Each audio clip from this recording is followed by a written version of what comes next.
Hello, queens, kings, crafty admirers, and friends.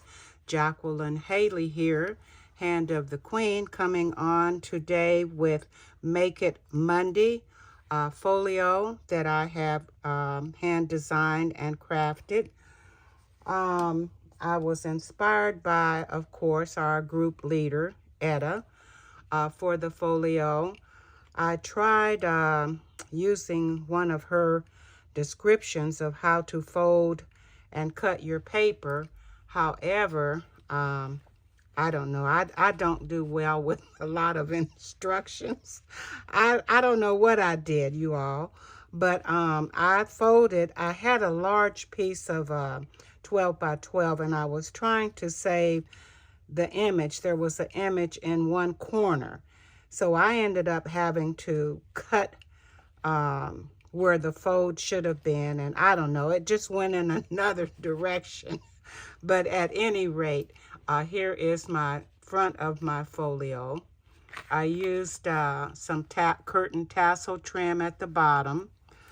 The trim that you see in the floral print is a flat lace, and I have used it going around the folio. This little piece here is a lace, but it has a rhinestone on it. I used that in the corner.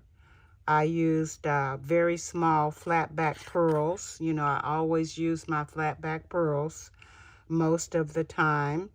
And then I also featured the snippet of that lace again with the rhinestone, you know, the centers.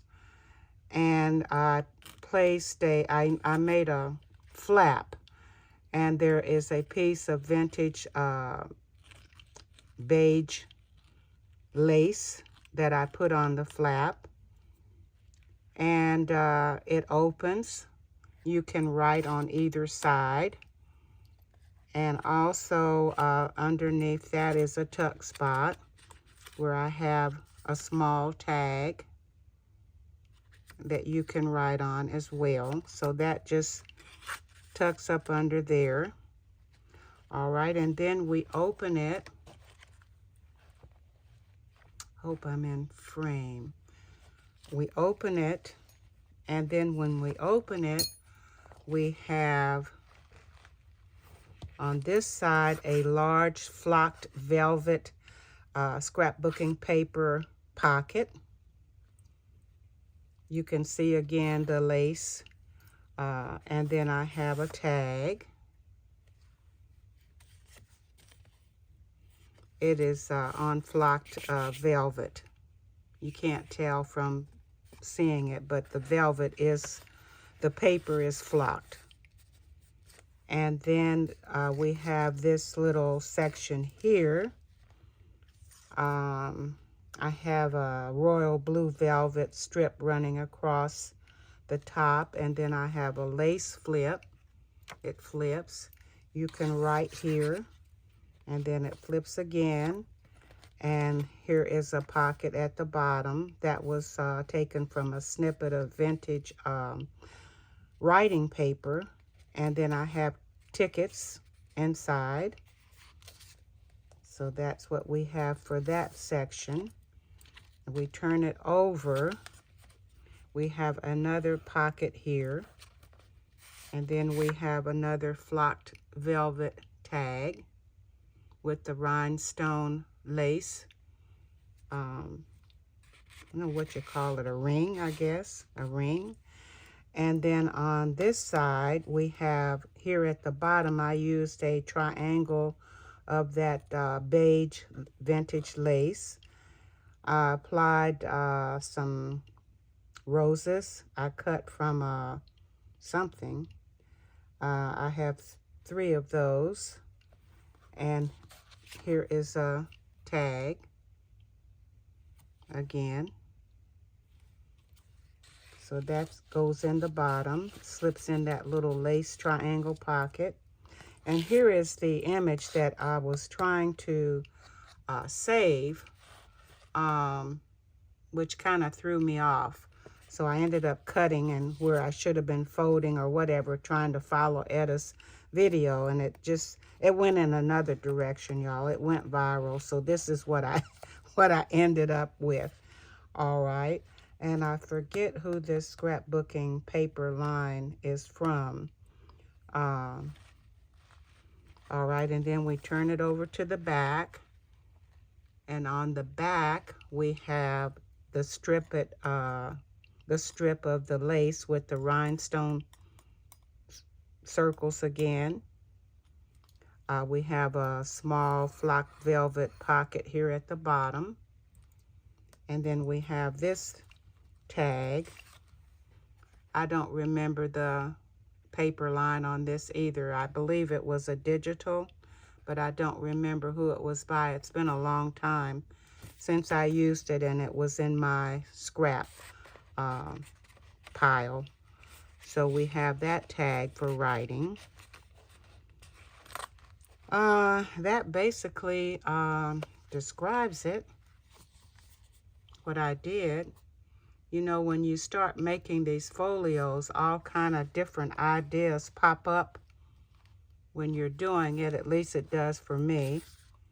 And I think it is a very sweet folio. And if you ask me to do it again, I don't know if I could. All right, and then I'll show you also where I had started making another one that I have not designed yet. So this is the other one that I was making with the flocked velvet tag, a pocket. It flips over. We have another pocket here and another tag. And then we have a triangle again here of that beige lace. And then we have a tag inside of that. I do know some of these pieces of scrapbook paper are Stamperia. And there's the image that I was trying to save that was in the corner that would not allow me to fold per Etta's instructions, and then it just went viral in another direction. At the top here is a tag, the flock velvet. It slips back into the pocket, top pocket, and we flip, and then we have another pocket here at the bottom. That is Stamperia, and a Stamperia tag. And we have another tag. I believe that is, yes, it's Stamperia as well. So that slips into that pocket. And then on this side, I have a snippet here of scrap for a belly band. Underneath the belly band, I have a tag. This is the flock velvet, and then the strip for to put the tag under is on that. And then we simply have a 8.5 by 11 coffee stained paper for writing. So that slips underneath, and then the tag. And then this is the back, where I have just applied 3 scrap snippets here. Well, 4. 1, 2, 3, and 4. So pocket at the bottom. And what did I do? Oh, I put a bookmark in there inside those strips. This one is yet to be decorated. I haven't done it, but I will do it. So thank you all for watching. Make it Monday. My folio or folios. And Looking forward to seeing a lot of the other members post their projects as well. Thank you all for watching. Happy trails. We will meet again soon. I do have to come back and review some of my projects from last week that I did not do a video on. So I will be on with that sometime very soon. Thank you all for watching again. Happy trails and goodbye. Blessings.